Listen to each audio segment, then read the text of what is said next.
Aditya, correct me if I'm wrong, but in recent history, one has never seen the word slam dunk. I mean, this is it. We are revoking all visas. Even medical visas are going to be valid only until 29th of April, and all the other diplomatic efforts. The message is very clear. This far, but no further, Aditya. That's right, Sudha. The red line has been crossed by Pakistan, and India is certainly not going to look the other way. And that's what we are hearing from the top of the government of India, that every step that is there in the diplomacy, in the economic sphere, and of course later in the military and kinetic operations sphere also will be done against Pakistan and Pakistan-sponsored terror. Enough is enough. That's what the word is on the street. There's anger. People are seething with anger. People are upset. And people expect the Modi government to give a very resolute response to the kind of terror that was displayed in Pahalgam, where 26 people were killed brutally, headshot injuries, execution-style killings, and 17 others were injured. We have, of course, cancelled all visas for Pakistani nationals. That is a strong statement that has come against Pakistan. The Wagah-Atari border has been also shut. There is no beating retreat ceremony that will be happening henceforth at the Wagah-Atari border between India and Pakistan in Punjab. We also know that the Indian Water Treaty has been put into absence, and that means that India does not abide by the Indus Water Treaty anymore. It's not obligated to abide by the Indus Water Treaty anymore. And that's a huge, huge economic loss to Pakistan. It's a huge loss to the irrigation sphere and also agriculture and other domains inside Pakistan.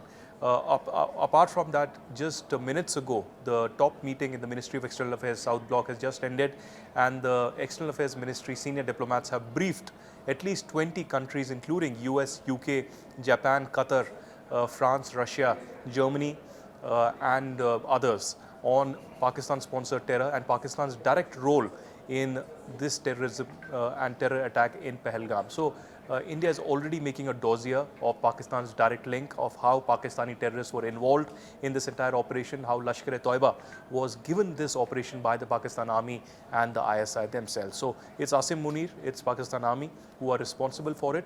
And over the next many hours, you'll see more diplomatic steps taken against Pakistan.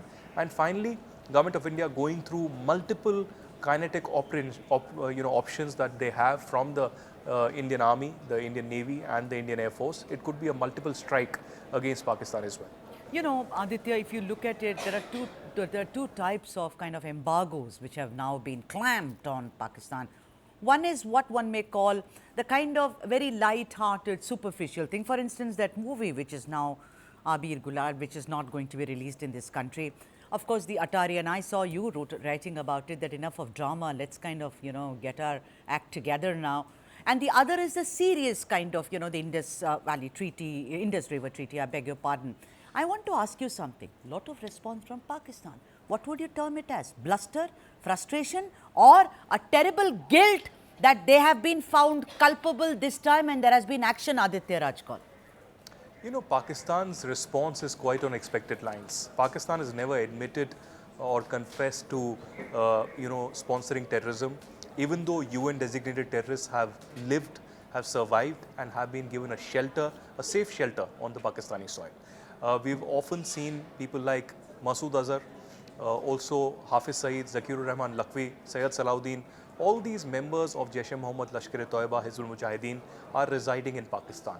They have the support, infrastructure and finance of the Pakistan Army and the Pakistan ISI. So this is known to the global community, and that's why India is receiving global support, not just condemnation of the Pahalgam terror attack, but most of the Western countries and others like Russia and Middle East are also saying that India has to crush terror.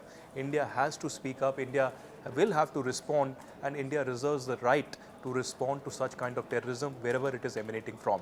And this time, this terrorism is certainly emanating from Pakistan. And India has been a victim of terrorism emanating from Pakistan for a very long time. We've seen worse terror attacks like Pulwama, like Pathankot, like Uri, Nagrota, Dina Nagar. The list is endless. But this time, again, a red line has been crossed at a time when we were witnessing normalcy in Jammu and Kashmir, massive tourism investment also taking place. Pakistan was frustrated, and that's why, to deflect attention from their own incompetence or from their own failures, from their own economic collapse, now they again reignited this new wave of jihadi terrorism in Jammu and Kashmir. On that note, Aditya Rajkol, thank you very much for joining us on the broadcast. Thank you indeed.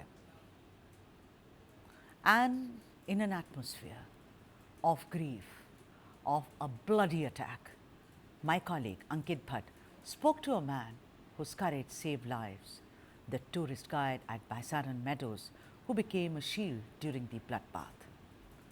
With bullets tearing through the valley, he led 11 tourists into hiding and stayed with them for over 45 minutes until help arrived. Take a look.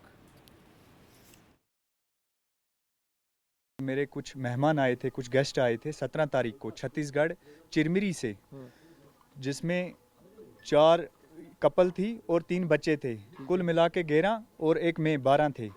तो हमने गुलमर्ग सोनमर्ग सब घूम के last Pahalgam का रखा था, क्योंकि वो मुझे पहचानते थे।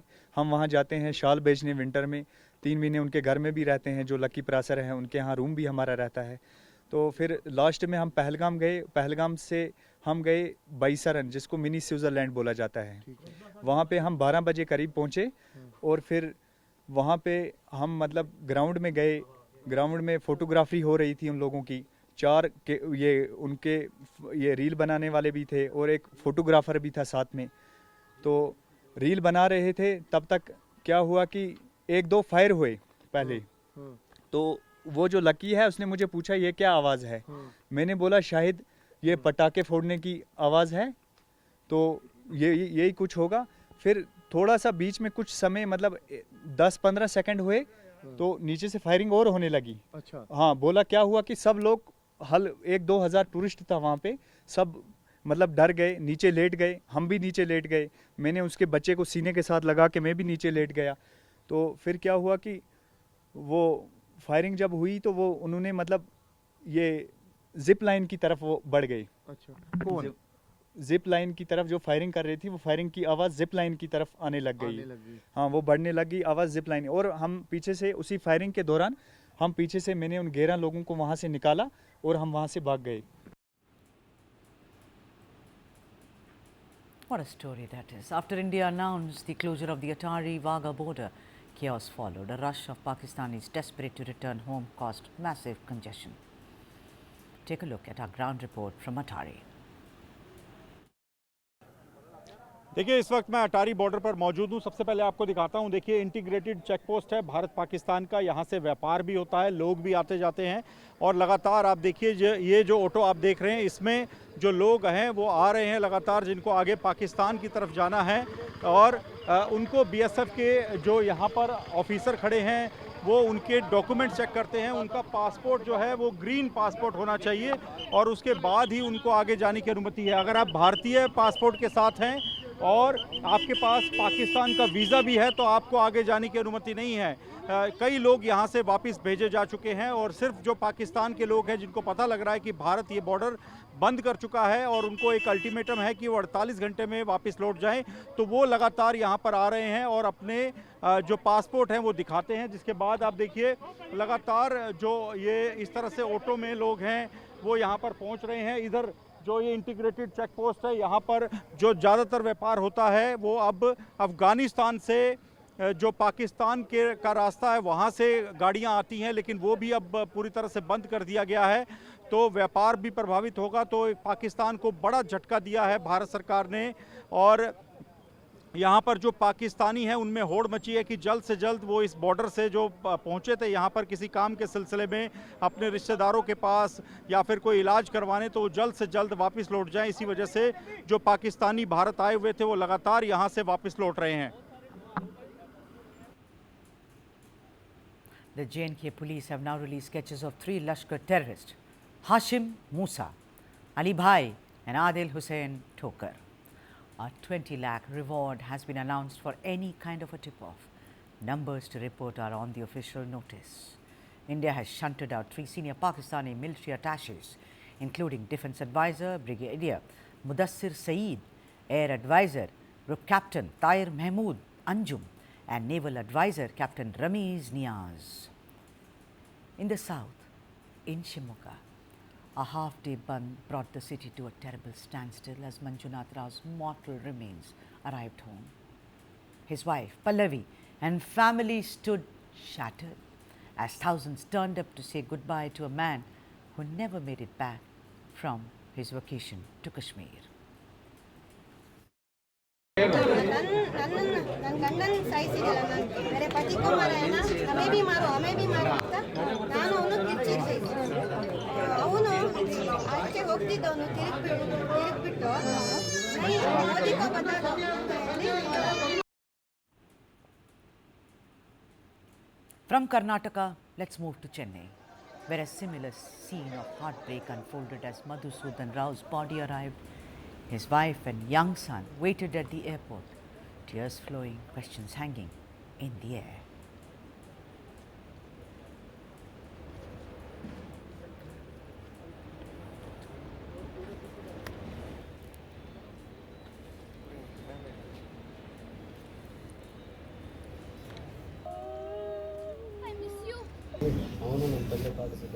In Bengaluru, Chief Minister Siddaramaiah visited the residence of Bharat Bhushan named Mathikere, offering condolences to a family now shattered by a loss which is irreversible. Karnataka Deputy Chief Minister D.K. Shivamogga also paid floral tributes and visited Manjunath's family in Shivamogga and announced a 10 lakh compensation.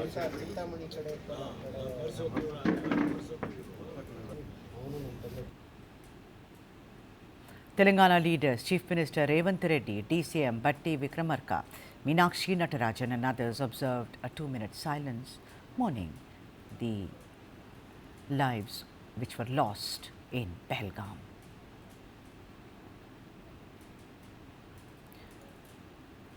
And in the other Telugu-speaking state, that is Amaravati, where former Andhra Chief Minister Jagannath Reddy also mourned the victims.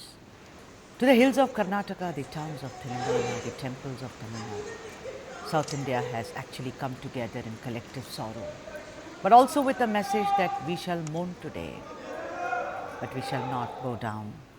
We grieve, but we shall rise with strength, with resolve, with unity. South India salutes its son, lives stolen by terror, but forever etched in our hearts. And for more on this, my colleagues Bhaskar Hegde and Mohammad Wajiullah are both live on air with us. Thank you so much. Very sad day indeed. Waji, I want to come to you first because you have been closely tracking the families of those, and friends of those like Bharat Bhushan's family and friends who lost his life in Pahalgam. Waji, on television, we cannot see much of it. You are a journalist who was there face to face. Tell us, wasn't it just terribly heartbreaking, Waji? What a waste of a death. Absolutely, Sudha. It is very difficult to hold on your emotions at a time like this. Yeah. When you are covering somebody's tragic death and somebody's death was uncalled for, especially something that wasn't written for him and it was given to him.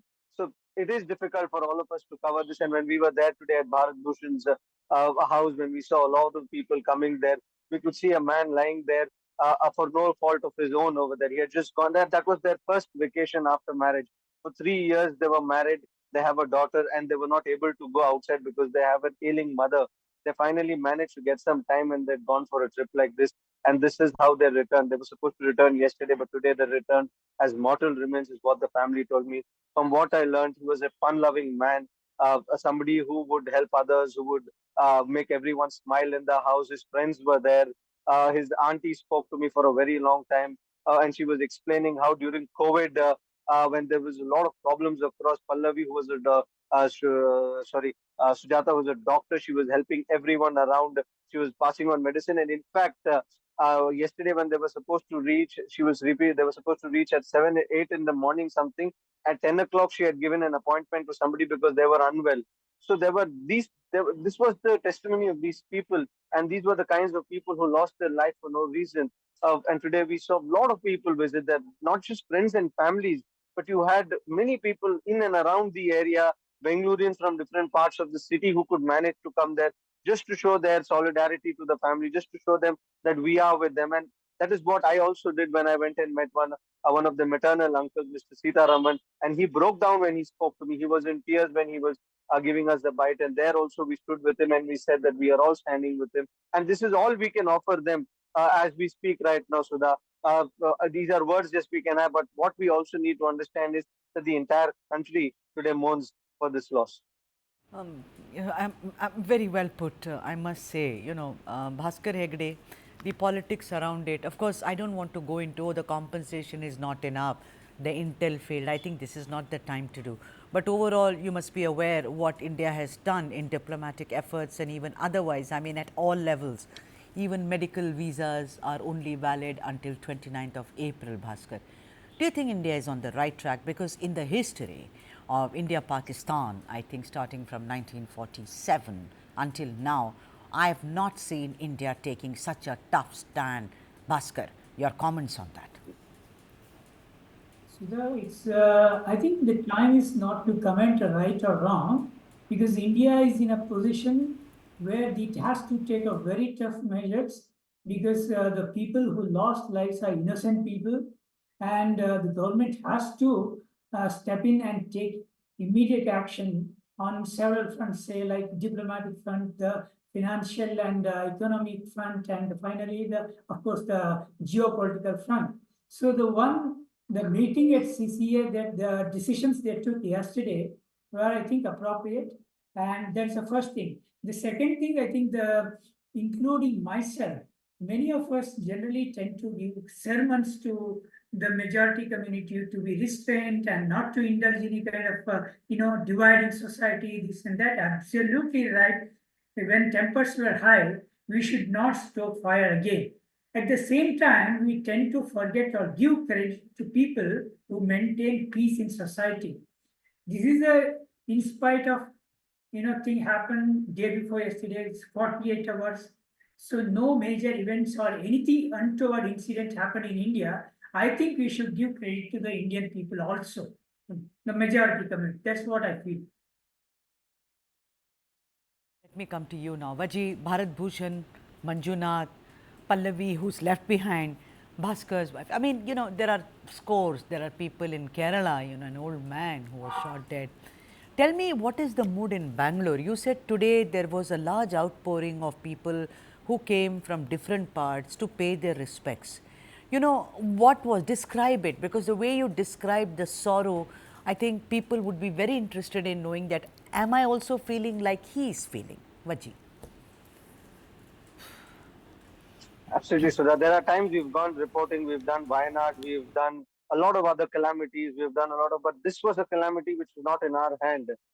This was a catastrophic, you can call it failure, you can call it whatever you want as we speak right now.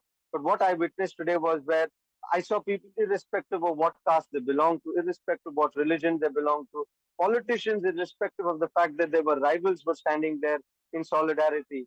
All this while we were seeing how DK Suresh and Muni Ratna have been fighting, but today they were together when we saw this tragedy. We saw R. Ashok, Ashwath Narayan, Vijendra at the same time, and the CM also was there close to the same time. And they were all standing in solidarity. There was no verbal abuse. There was no this thing. There were people from the Muslim community who had come there to pay their last tribute. They had even, in fact, announced Shraddhanjali after Friday prayers at the nearby mosque where Bharat Bhushan was there. There were people from various castes, various religions, people who had no relationship with Bharat Bhushan, people who had no idea that a man called Bharat Bhushan existed. They were there just to show and make the family realize that you are not alone in this loss. We are also standing with you. So this was the sentiment that I saw. And this is the sentiment I take back from this, because at a time like this, when we are seeing a lot of things happening on social media, what the family also showed, their presence, their love to the people who had come there, is also something we have to condemn. Because when I spoke to the uncle, he in his bite also gave a categorical message that this is not the time for us to fight. We all have to still be united, because if we play into their game, then everything is lost. So these were the sentiments coming out of the family also, and all the survivors also who came to Bangalore. They were also, though they were in shock, they understood the hospitality they had faced, the problems they faced in Kashmir, and the hospitality they received by the Kashmiris also. So all this while, it was a mixed bag of emotion. There were people who were angry, there were people who were crying, there were people who were sad, there were people who had anxiety, there were people who were frustrated. But all in all, they were together, one beating heart. And that was what was more important today. And that is something I observed. And I'm also emotional today because I have seen a lot of funerals in my life, be it my own, but this was something that was really moving because this was a loss that we never wanted it to happen. This was somebody whose life was not supposed to be who's not supposed to die today, but God had his own plans. Life had its own plans. Very well put, Vaji. That's what people are thinking. Bhaskar Hegde, you know, there have been accidents, there have been mishaps where South India, South Indians who've gone to work somewhere, there's been an avalanche or a, let's say, you know, a tragedy like, you know, lots of tragedies in the hills, an earthquake, etc. People do lose their lives. But don't you think, Bhaskar, this is unique? Because here, people from south of India, north of India, east, west, everywhere had gone to have a good time. The exams are over, let us take our children, newly married couples going. So, you know, I think that what makes this grief unique and unforgettable is also the purpose, you know, for which they had all gone there. So, don't you think that there is no place for politics here, Bhaskar Hegde? Very well said, Sudhir, because this is a tourist season in Kashmir, and particularly South Indians and like North Indians, very serious from the serious climatic conditions, going to enjoy the slightly below par weather. Number one, number two, of course, the kids have finished their exams, and the annual break in the month of April and May. Let us celebrate and go for something, unique places like Pahalgam, where they had to see this kind of situation they never dreamt in their lives. So quite natural that all of them come together, and the grief is quite common because all of them are very, very, with their family kids, and not like it's not like some business trip or some politician something. It's a very ordinary common man from all walks of life going to Belgaum with the family, children, and those. So that's why it has double, quadruple. The grief has quadruple because of this nature, I think.